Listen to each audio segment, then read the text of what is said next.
ശബരിമല സ്വർണ്ണക്കൊള്ളയ്ക്ക് പിന്നിൽ വമ്പൻ സ്രാവുകളുണ്ടെന്ന് ഹൈക്കോടതി. കേസിൽ പിടിയിലായ ഉണ്ണികൃഷ്ണൻ പോറ്റി ഒരു വലിയ സംഘത്തിന്റെ ഇങ്ങേയറ്റത്തെ കണ്ണിയാണെന്നും ഉണ്ണികൃഷ്ണൻ പോറ്റിയുടെ ഉദ്ദേശം ശരിയല്ലെന്നും ദേവസ്വം ബെഞ്ച് നിരീക്ഷിച്ചു. ബോർഡ് പ്രസിഡന്റിന്റെയും ദേവസ്വം കമ്മീഷണറുടെയും നടപടികൾ സംശയകരമാണെന്നും പോറ്റിക്ക് അനുകൂലമായി ബോർഡ് പ്രസിഡന്റ് നിലപാടെടുത്തത് നിസ്സാരമായി കാണാനാവില്ലെന്നും കോടതി ചൂണ്ടിക്കാട്ടി. 2 വർഷത്തെ കത്തിടപാടുകൾ SIT പരിശോധിക്കണം. 500 ഗ്രാം സ്വർണം എങ്ങോട്ട് പോയി എന്ന് ദേവസ്വം ഉദ്യോഗസ്ഥർക്ക് അറിയാം. അന്വേഷണം അതിവേഗം കൃത്യതയോടെ പൂർത്തിയാക്കണമെന്നും എല്ലാ രേഖകളും പരിശോധിച്ച് അന്തിമ റിപ്പോർട്ട് തയ്യാറാക്കണമെന്നും SITയോട് ഹൈക്കോടതി ആവശ്യപ്പെട്ടു.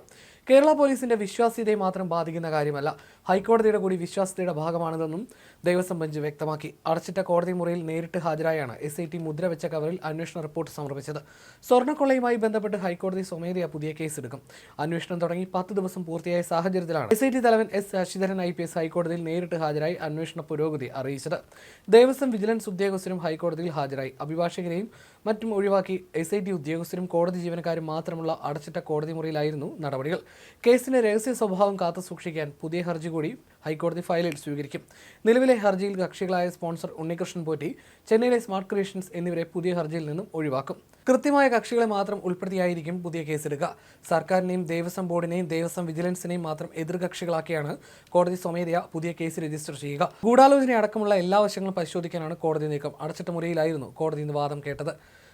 ശബരിമല സ്വർണ്ണക്കൊള്ളയിൽ ഓരോ 2 ആഴ്ച കൂടുമ്പോഴും അന്വേഷണ പുരോഗതി റിപ്പോർട്ട് നൽകാൻ ദേവസ്വം ബെഞ്ച് നിർദ്ദേശിച്ചിരുന്നു. ഇതിന്റെ അടിസ്ഥാനത്തിലാണ് ഇന്ന് കേസ് പരിഗണിച്ചത്. കേസ് നവംബർ 15-ന് പരിഗണിക്കാനായി മാറ്റി. ശബരിമല സന്നിധാനത്ത് നടന്നത് സ്വർണ്ണ കവർച്ച തന്നെയാണെന്നാണ് SITയുടെയും കണ്ടെത്തൽ. ഉണ്ണികൃഷ്ണൻ പോറ്റിയും കൂട്ടുപ്രതികളും ഗൂഢാലോചന നടത്തിയാണ് സ്വർണ്ണം കവർന്നതെന്നും ഹൈക്കോടതിയിൽ നൽകിയ അന്വേഷണ റിപ്പോർട്ടിൽ SIT വ്യക്തമാക്കിയിരുന്നു. 1998-ൽ ദ്വാരപാലക ശില്പങ്ങളടക്കം വിജയ് മല്യ സ്വർണം പൊതിഞ്ഞാണ് നൽകിയതെന്നും ഇതിന് പകരം സ്വർണ്ണപൂശി നൽകിയാൽ പിടിക്കപ്പെടില്ലെന്നുമുള്ള കണക്കൂട്ടലിലാണ് പ്രതികൾ കവർച്ച ആസൂത്രണം ചെയ്തത്. ഉണ്ണികൃഷ്ണൻ പോറ്റിയെ അറസ്റ്റ് ചെയ്തെന്നും കൂടുതൽ അറസ്റ്റ് ഉണ്ടാകുമെന്നും അന്വേഷണ സംഘം കോടതിയെ അറിയിച്ചു. ഉണ്ണികൃഷ്ണൻ പോറ്റി പറഞ്ഞതും പ്രത്യേക അന്വേഷണ സംഘം കണ്ടെത്തിയതും ചെന്നൈയും ബംഗളൂരുവിലും അടക്കം ശബരിമലയിലെ സ്വർണം പോയ വഴികൾ കേന്ദ്രീകരിച്ചുമുള്ള വിവരങ്ങളാണ് അന്വേഷണ സംഘത്തിലെ SP S ശശിധരൻ മുദ്രവെച്ച കവറിൽ ഇന്ന് ഹൈക്കോടതിയിൽ ഹാജരാക്കിയത്. സംസ്ഥാന സർക്കാരിന്റെയും തിരുവിതാംകൂർ ദേവസ്വം ബോർഡിന്റെയും അഭിഭാഷകരോടും പുറത്തേക്ക് നിൽക്കാൻ കോടതി ഇന്ന് ആവശ്യപ്പെട്ടു. തുടർന്നായിരുന്നു SPയോട് കേസിലെ പുരോഗതി ചോദിച്ചറിഞ്ഞത്. ഇതിനുശേഷം ദേവസ്വം സർക്കാർ അഭിഭാഷകരെ കൂടി കോടതിയിൽ പ്രവേശിപ്പിച്ച ശേഷമാണ് ഇടക്കാല ഉത്തരവ് പറഞ്ഞത്. അതേസമയം കേസിൽ സ്പോൺസർ ഉണ്ണികൃഷ്ണൻ പോറ്റിയുടെ സുഹൃത്ത് അനന്ത സുബ്രഹ്മണ്യത്തെ പ്രത്യേക അന്വേഷണ സംഘം ചോദ്യം ചെയ്യുന്നത് തുടരുമെന്നാണ് വിവരം.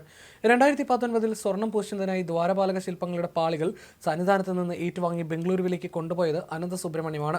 ഇവിടെ നിന്ന് ചെന്നൈയിലെ സ്മാർട്ട് ക്രിയേഷൻസിൽ എത്തിക്കുന്നതിനിടെ സ്വർണം കവർന്നു എന്നാണ് SITയുടെ നിഗമനം.